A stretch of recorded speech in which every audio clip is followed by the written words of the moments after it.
everybody, welcome to my homestead and welcome to my channel. I am with my wife, Jenica. Hello. We are driving to Costco. We got our tax returns. I got a new camera for YouTube. And, we still have more things that we need to get. So that's what we're doing. So I'm testing out the camera. And I wanted to talk a little bit more about what's going on right now with Russia and Ukraine. Just because I think that this is actually a really, really big deal. I don't know what it's going to lead to. I don't know if it's going to get more severe than just Ukraine. But as I'm thinking about this year, 2022, it's weird because, like, we got through 2020 and then we got through 2021, both of which were crazy years in their own regard. And then I was thinking as we were entering this new year, like, what's the first big thing going to be that's going to happen? And because I was thinking about 2021 and how, 2021 kind of started off with a bang with the Capitol incident, what happened there. Regardless of what you think about that situation, like, I'm not getting into that.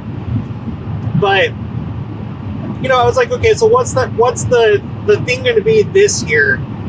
And I would say that the thing that kind of got this year started was the volcano, the undersea volcano that erupted by Tonga that caused that tsunami. And, we covered that on the channel. And then after that was done, I started thinking, okay, there's probably going to be more things that happen this year. But one thing that I did not expect at all is what we're seeing right now with Russia invading Ukraine. And not just part of Ukraine, not just the eastern part, Luhansk and Donetsk, but the entire country. And it's still not clear exactly what they're going to do. And so, I have no idea. I don't think anybody has any idea how this is going to end. I tend to think that maybe this will just be a self-contained thing and that, Russia will win, they'll take Ukraine, and probably just install a new government and then leave kind of like an occupation force or something to that extent. But no one knows, I actually didn't think that this was going to happen. When all the troops were around Ukraine, it was such a bizarre situation and so outside of my own experience in my lifetime. And I think I was naive, along with many other people, that we were past the days of World War II and empire building, like in the traditional way with like ground forces and invading countries. I honestly, I didn't think it was going to happen, or I thought that if it would happen, that they were going to do something similar to what they did with Crimea and just take the eastern part of the country. So I really can't put any limits as to what could happen. And I don't think anybody can. There were some people in the comments that were like, because I was talking about Israel and an article I came across in Israel 365 News talking about how Russia threatened Israel and the Golan Heights. If Israel supported the rest of the world in supporting Ukraine, Russia made a threat against Israel. And then there were a couple people, they're like, no, Russia's not going to do that. It's not going to happen until the final war, no sooner. Or, oh no, we still have 10 years. And I don't know if those commenters, if you're listening, I don't know if you're a member of our church, the Church of Jesus Christ of Latter-day Saints. If you are, I respect your opinion, but how in the crap do you know that? How could you possibly know that? How do you know that Russia wouldn't just like take the Golan Heights, help Syria, take the Golden Heights away from Israel. 10 years go by, and then, there's the final war. You don't know. Nobody knows. Nobody knows what's going to happen. Hopefully, this will just stay limited to Ukraine, but it could, there could be certain things that escalate this situation. I heard yesterday, oh gosh, I can't remember who it was. Just so you know, I'm not driving slow. I don't know why that guy's passed me. I'm going 70 miles an hour. I was listening to Agenda Free TV. It's a YouTube channel, and he covers, all the news.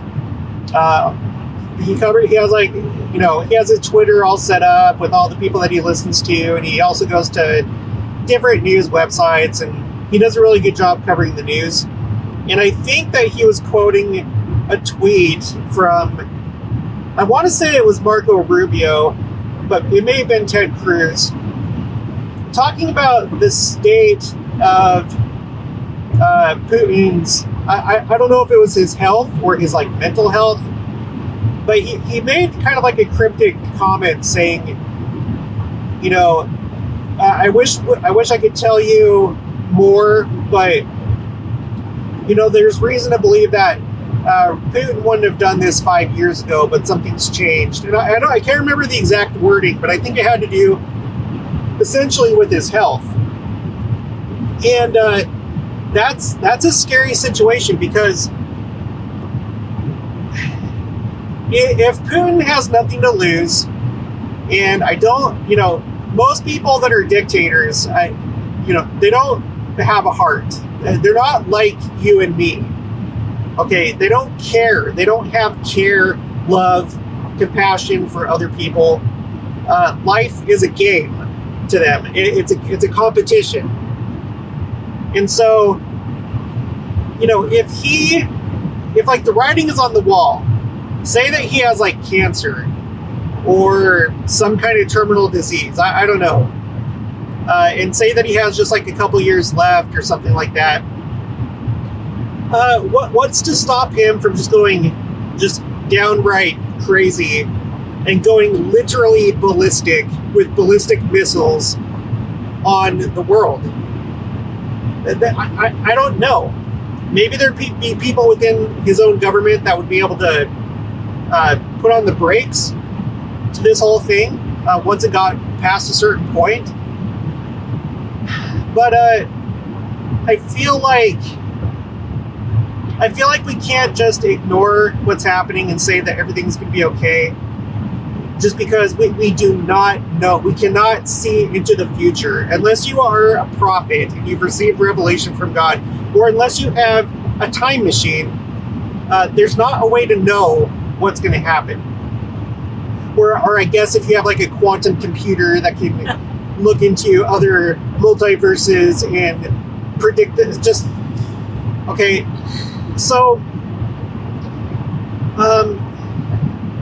one thing that I want to, I guess, encourage everybody to do, and it's one of the main things of my channel, even though I haven't talked about it for a long time. Well, we haven't talked about it because it's been winter and we haven't been focused on it.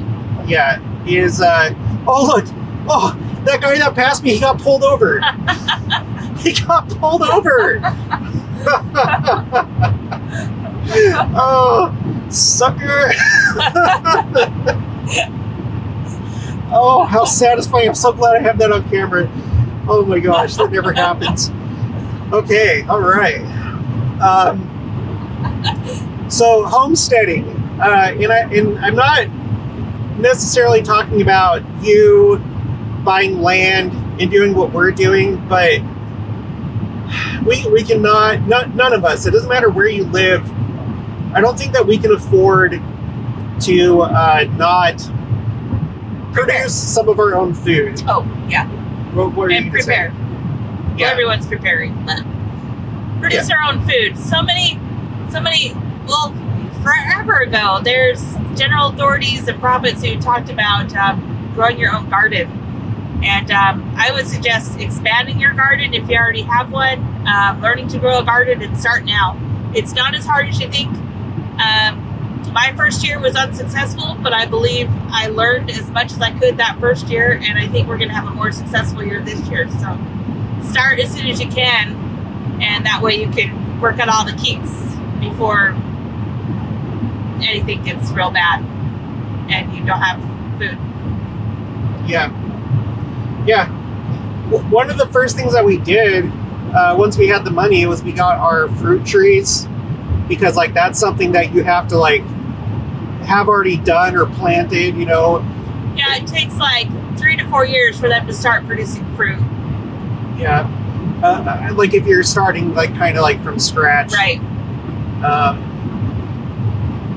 And of course it's a land thing, but like it's not that expensive. The fruit trees that we got, like they range between something like $12 to $15 or something like that, or maybe more. Yeah, no, they were about 15. Yeah. Yeah, it'll be probably another 2 or 3 years before they start producing.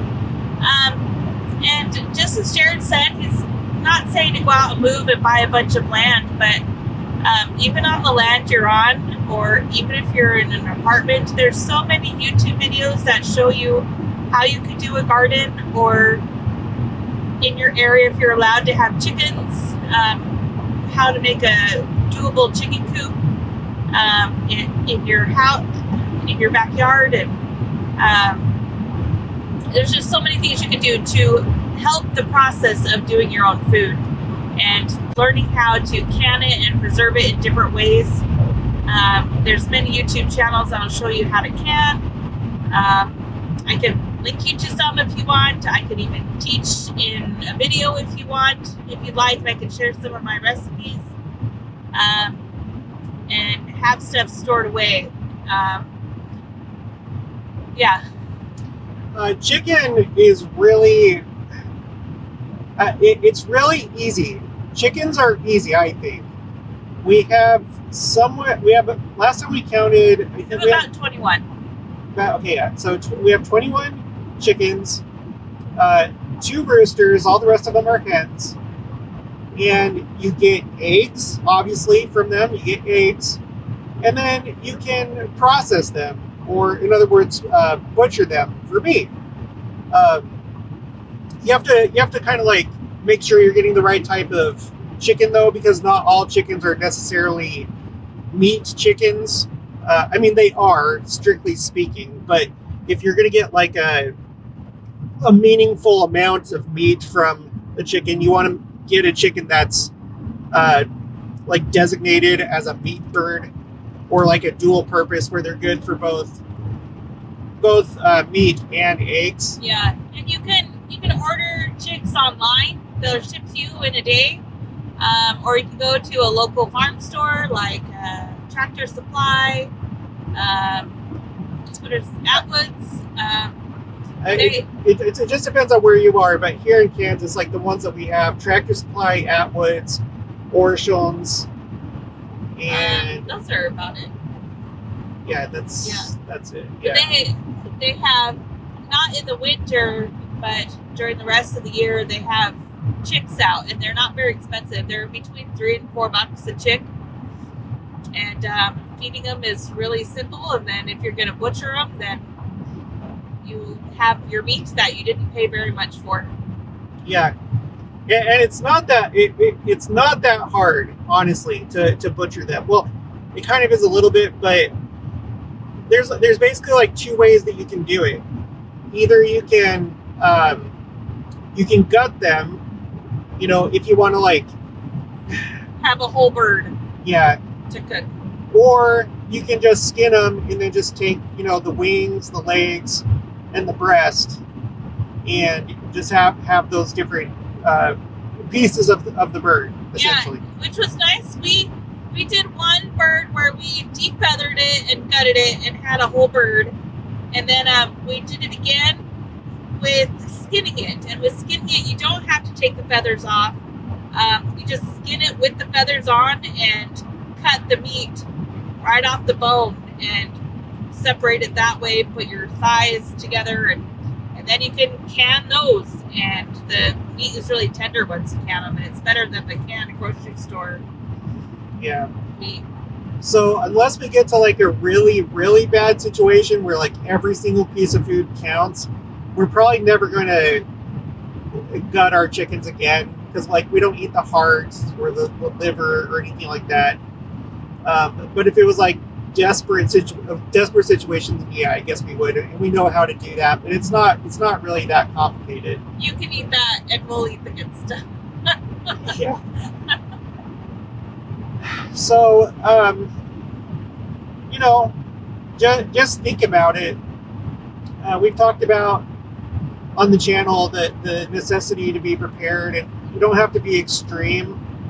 But there's been a lot of you that talked about how, well, you know, because Elder Bednar, he talked about it, how even though the church isn't really talking that much about preparedness nowadays, it doesn't mean that it's any less important. So we still need to do it. Try and stock up on food, just like little by little. Creative food storage. Yeah, I know we're having problems now with groceries being kept on the shelves. I know it has nothing to do with the war, but it is possibly what it could be like in the future. So stock up on some of those foods you see the shelf running out of, and just find a way to produce your own food, because if someday the grocery stores become empty, you're going to rely on the government to feed you, or growing communal gardens or something. So find your own way to produce your own food. Yeah.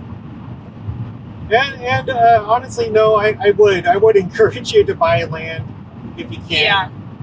If it's expensive where you are, look at other parts of the country. And all you need is an acre. The more the better, but all you need is an acre. You could have a cow, chickens, and a garden on an acre. Yeah. And we're about to get some cows and start our herd again. You know, yeah. When we first started the channel, I can't remember which cows we had, but like we've had up to 5 cows at one point, and I'm sure we'll get back up to that again. But we're probably gonna get like 2, maybe 3 cows. Meat cows. They're gonna be meat cows, and we're just gonna raise them. And I don't know exactly how it's gonna go because we're still kind of new to it, but most likely we'll, at the very least, have one of them processed for ourselves. We may sell another one, because like it's crazy, because you can buy calves for pretty cheap, and then it's basically an investment. You know, like say you could get like a meat cow or like a calf for like maybe like somewhere between, well, probably about like $150 or so.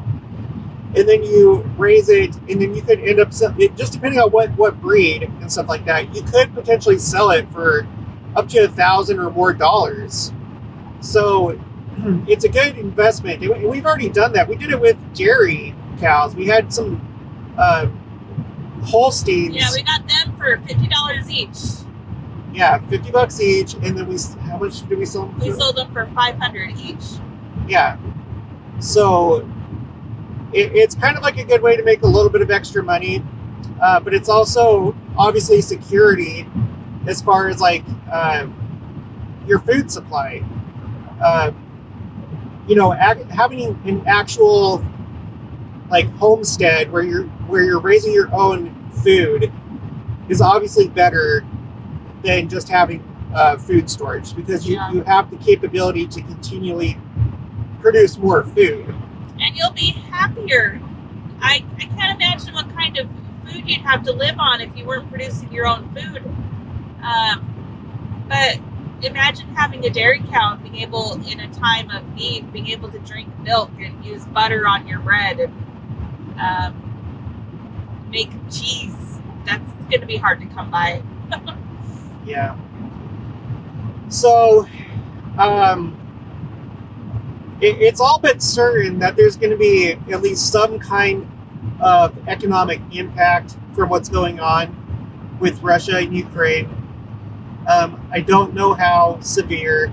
It could be really bad, or it may just be marginal. I don't know. But even if you put Ukraine and Russia aside, I mean, what else could happen this year? You know, we're still only in February. We're only in February, and the world, it seems to be just increasingly a more hostile and inhospitable place to live, across all arenas, all domains. It doesn't matter what. Everything is just going crazy. So I wouldn't be surprised if there's other things that happen this year that are going to affect us all. Because if you look back at 2021, I feel like one of the biggest things that stood out to me about 2021 was all the natural disasters that were going on. And it ranged from earthquakes to tornadoes, to hurricanes, to droughts, to wildfires. Volcanoes now are like becoming a more and more common occurrence and danger. So I have no reason to believe that this year would be any better than last year. I do tend to think that global warming is occurring, you know, and I don't have any reason to get into the reasons why here, because there's no need for debate, but suffice to say that I am probably on the same page as most of you when it comes to that. And you know, with issues like this, I just want to say, you know, because we're talking about climate change, we're talking about the war in Ukraine, because a lot of times people want to get into the why. Why is it happening? Who is actually doing this? And I'm not saying that those questions aren't important, because they are, obviously. Like the cause is important to know. But regardless of if you can identify who's to blame, the fact of the matter is that that thing is still happening, and you still have to deal with whatever is actually happening. So with climate change, okay, well, I'll just say it. I tend to think that it's probably nature. I tend to think that it's probably Heavenly Father himself that is just part of the program. You know, I've already said before on the channel how I think that it probably has to do with the second coming. Maybe it's going to assist in the burning of the planet and cleansing the earth of the wicked. I don't know. Probably won't be the only way that happens, but it could be. Maybe it's just part of the plan. It's like something that's supposed to happen as we get closer to the second coming. And so it just seems like the weather is going to get more and more extreme. I have no idea what it's going to look like this year as far as droughts go in the West, but I'm assuming it's still probably going to be pretty bad this year. Yeah, find ways to stock up on water. We are working on that right now. Jared has a CPAP machine, and every bottle of distilled water he goes through, we're just going to go fill it up, get a gallon of water, and put it in storage. Yeah. Yeah. And then you know, just beyond preparedness, like, because it's good to prepare. We should prepare. It's our responsibility.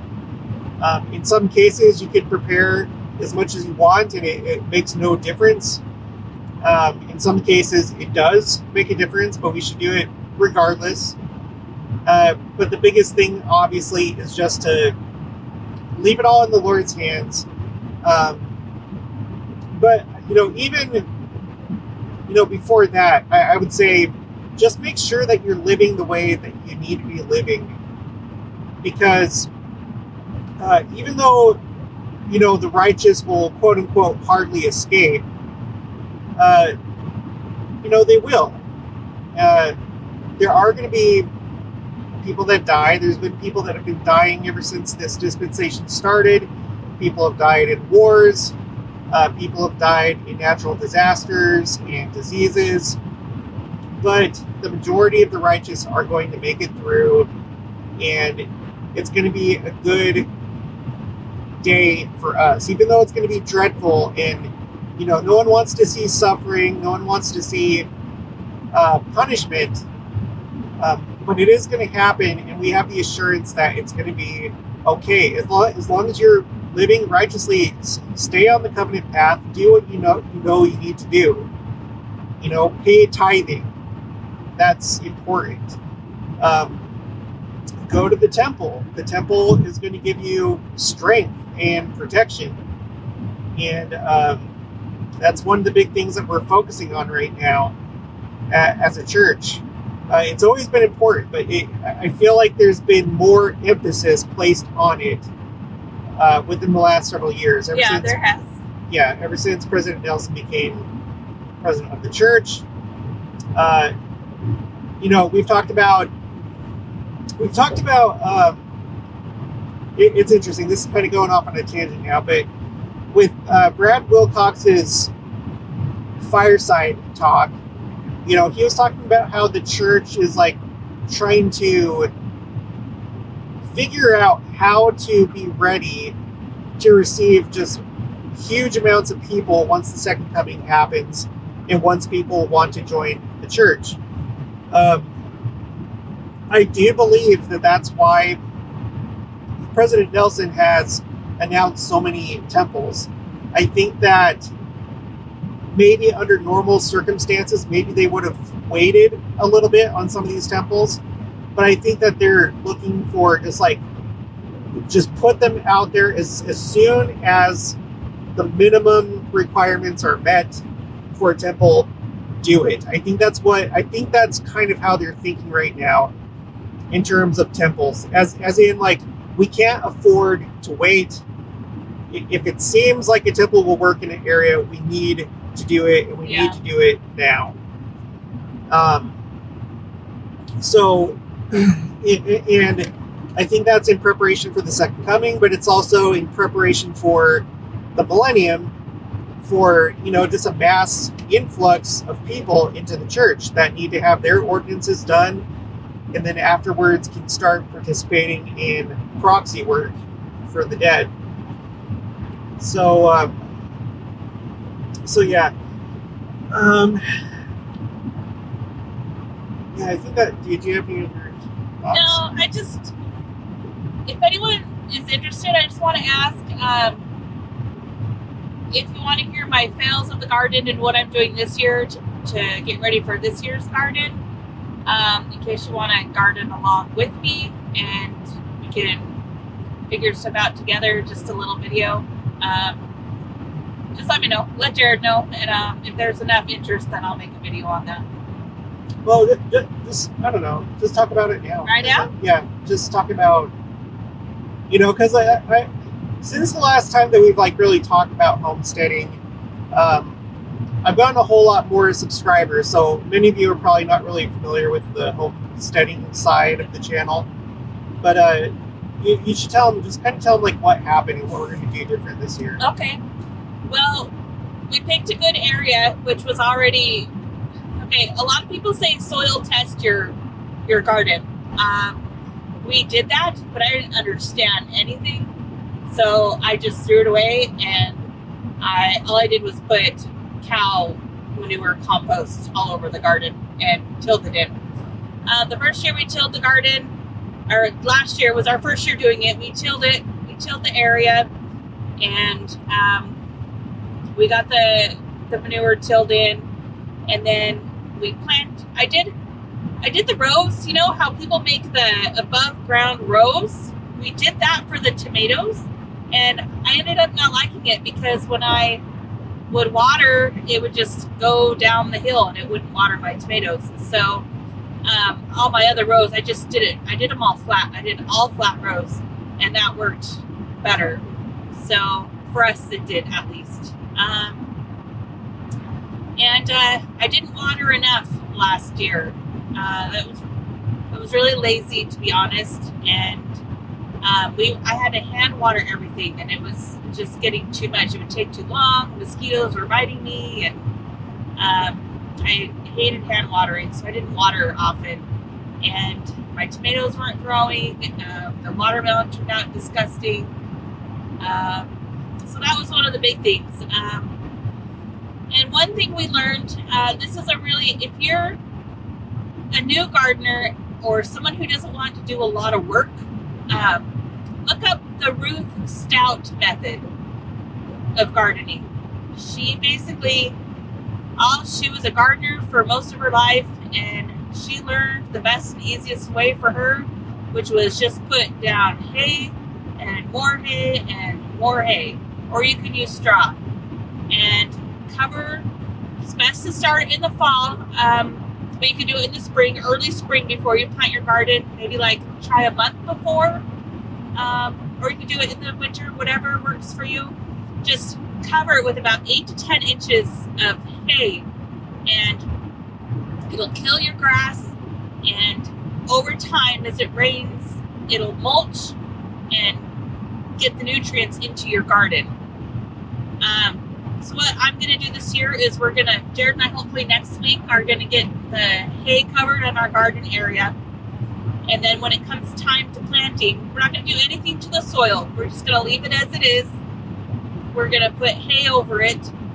And then once it comes time for planting, you just move the hay out of the way where you're putting your seed. And I'm going to put the seed right in the ground and cover it up with cow manure, with the composted cow manure.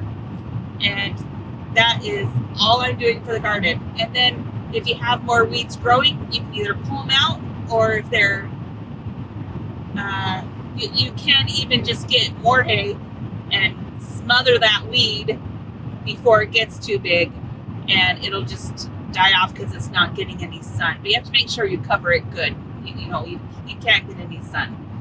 And the way we're going to water, since we don't have a watering system, I'm going to get a sawhorse, put it right in the middle of the garden with one of those fan sprinklers that go back and forth. And is that what you would call that? Like a fan sprinkler? I have no idea. Well, it just goes back and forth and gets the whole garden. So I'm going to set that up in the middle of the garden and get a good hose and get a lawn chair to sit out in the garden and wait for the 15 to 20 minutes for the garden to be watered, and do that every morning. And that's how I'm gardening this year. So hopefully it works out.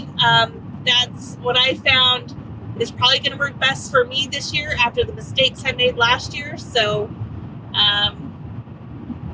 yeah. Okay. And then with the animals, we were going to try and do it this winter, but we just haven't done it. But I think we're going to try and do do something like buy 5 chicks, maybe 5 or 6 chicks every month, and then just kind of have chicks always in the pipeline to where we grow them, and then once they're the right size, then we'll process them for meat. So because it's gonna be cheaper as far as buying chicken compared to buying chicken from the store. It's going to be cheaper, and obviously it's going to be nice and fresh. And it won't have any antibiotics or anything that gives them growth hormones or anything. If you're into organic or antibiotics and stuff, it'll be chicken that you know what's in them. Yeah, and the chicken is so much.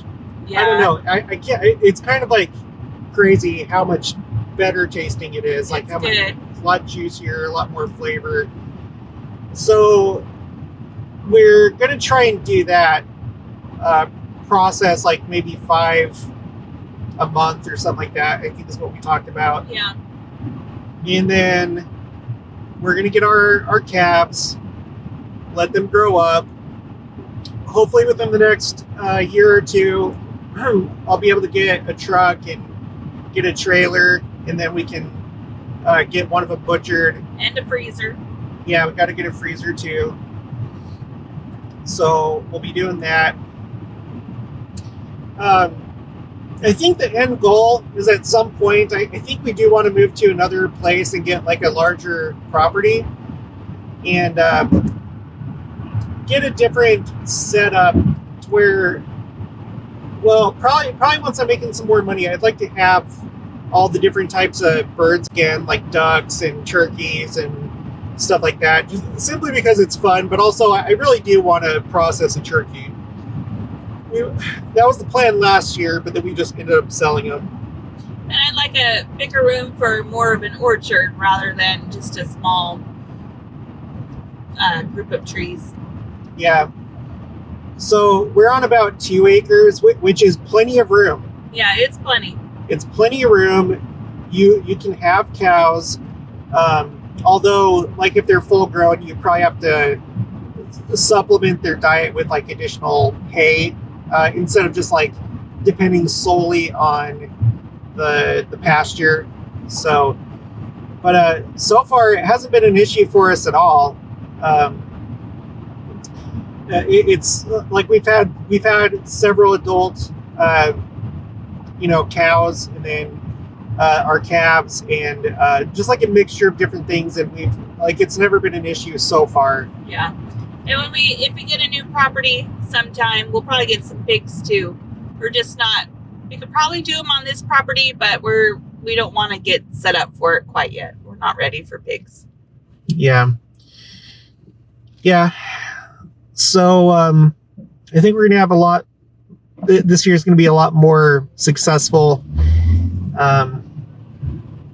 It's gonna be an exciting year as far as homesteading goes. As far as the world goes, I think it's going to be exciting, but in a bad way. It already is exciting in a bad way. Bittersweet, like you said the other day. Yeah, bittersweet because, I do not rejoice at all in what's happening with Ukraine. Not at all.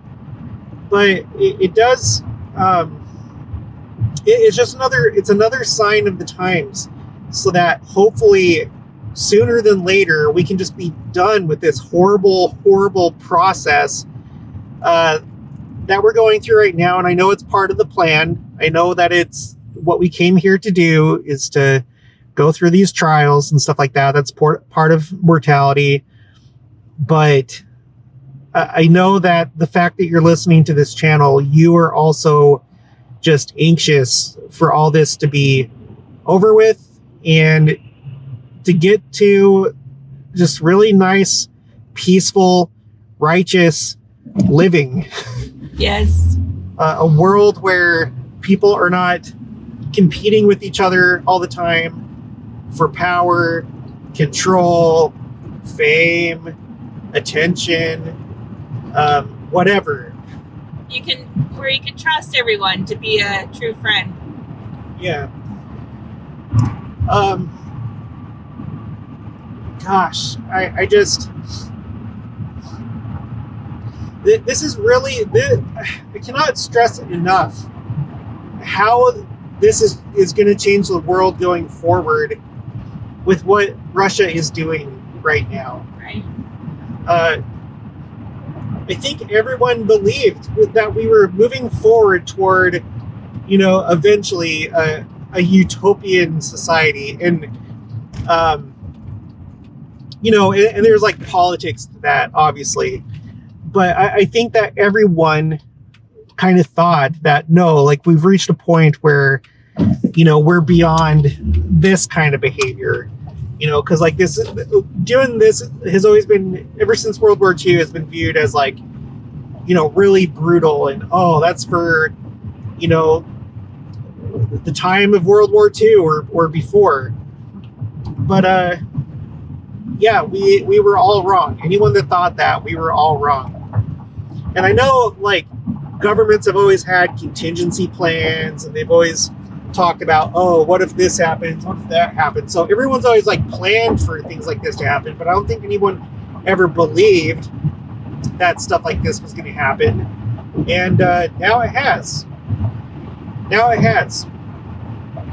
And I can't help but to think that between now and the second coming, I know I've said this before, but between now and the second coming, if there isn't at least one more, nuclear bomb happening at some point during some war, I don't think it's going to be an all-out nuclear holocaust all around the whole world, but I wouldn't be surprised if we do see at least one nuclear bomb go off during one of these wars. And I have to wonder about what's happening right now. Putin made a very ominous, kind of scary threat to everybody, warning everybody that if we interfere with what's going on in Ukraine, that we will face consequences the likes of which we have not seen in our history, which could be any number of things. But the first thing that comes to mind is like, are you threatening me with a nuclear bomb? Are you threatening to nuke us? I mean, who knows? It could be something else. It could be, I don't know, biological, chemical weapons. It could be, well, I don't know. Put it in the comments below. What do you think that he means by that? Do you think he's serious? I think that would be foolish at this point to not take him at his word. I think he's being deadly serious. There's been a lot of talk about how what he's doing isn't really it's not really in Russia's best interest, or it's like a crazy person is in charge of what's going on right now. And I think that's literally what's probably happening. I know there's a lot of speculation about, modern day Gadianton robbers and secret combinations. And believe me, I look into those things, and it's hard to know exactly who's who or what's happening and why things are happening. Right. I understand that. But if we were to accept things just on, at face value, the way that it's being presented to us, if we just look at it in that context, it would seem that he has essentially lost his mind. And it's just horrible. It's horrible. Well, here we are in Wichita. This is kind of like one of the main freeways here, and this is the one that's going to take us to Costco. So we're almost to our destination. Yeah, I think that'll be it for this one. So, let us know what you think in the comments below about all this. Are you doing anything to prepare right now? Are you working on your gardening? Are you thinking about starting up a homestead or anything like that? Let me know. You can expect more homesteading videos to come out in the near future. Especially since I have this better camera, and since spring is just right around the corner, things are going to start happening. And I don't know, probably within the next week or two, we'll probably have our calves, Yeah. our bottle calves. Yay. So I'm hoping to, the ideal, is to get Angus, but they're usually expensive, obviously. But if we could get even just an Angus cross, we've had Angus crosses before, or a Hereford, that's another meat cow. There's also one, I don't know, I just want it because of how it looks, honestly, but they're called, I don't know how you pronounce it, but they're called like Charolais, I think. They're like white cows. I've really come to love cows and chickens ever since we started doing this. I've never realized just how like pretty they are. For one, both cows and chickens. They're gorgeous animals. Like when you get to like know the different breeds and then just their personalities and their quirks. Cows are really fun. Yeah, it's really fun to have a relationship with a cow. Yeah. They like to snuggle with you. That you can lay down with them in the grass and they'll just chill, and you could lay your head on them and rest. It's so nice. Yeah. Maybe not so much with like a bull. Yeah. Or with a young bull or with a calf, you can do that with them. Yeah. If you're not familiar with cows, so males are called bulls, and then if you castrate them, then you call it a steer. So a steer is a castrated bull, and you do that because for a few different reasons, but the two main reasons would be it helps the meat be more tender when it's time to process them. So more tender meat, more marbling with like the fat, and then it makes them it makes them less aggressive as well.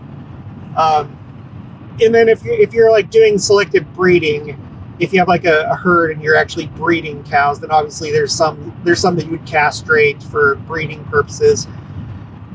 But all the cows that we've had so far, they've all had a good temperament. Like you still have to be careful because they're large animals, so you have to be careful. But we've had a really good time with our cows, and they've all been really sweet. And always wear boots when you're around the cows because they'll step on your feet and it hurts. Yeah. And then the chickens they're really pretty. They have gorgeous feathers, especially the roosters. It's very colorful, and they're funny. Just the world of chickens is really something to behold. We had goats at one time too, but they were master escapers. So we decided we like cows better, and we liked cow milk better than goat's milk. But goats are another option if you have a small place. You don't need as big of a pasture for a goat than you do a cow. Yeah. I kind of doubt that we'll ever do goats again, because it's just like unless like one of us becomes lactose intolerant or something like that, there's not really a reason other than just to have goats as a pet, I guess. Yeah. A lot of people butcher their goats. They say the meat's a little gamey, but some people say it's really good. So there's, that option too. Yeah. But cows and chickens, they're easy. There's stuff you have to do, but it's not really that hard. And it's really rewarding. It's nice having a relationship with them, and then it's nice knowing where your food is coming from, and you get the best quality because it's fresh. Yeah. So I would highly recommend it. Don't think that you necessarily need experience to do it. We had none. We were city folk. Yeah. Didn't know a thing. There's a lot that you can learn on YouTube, and then there's a lot that other people will teach you, like especially if you move to like a country, like a rural area. There's people there that'll help you know what to do. It's not rocket science. So yeah, okay. Well, I guess that's it. We're almost there. So if you haven't already, please make sure to subscribe, like this video if you liked it, leave your comments below. Also make sure to share it, and I'll talk to you guys later. Bye.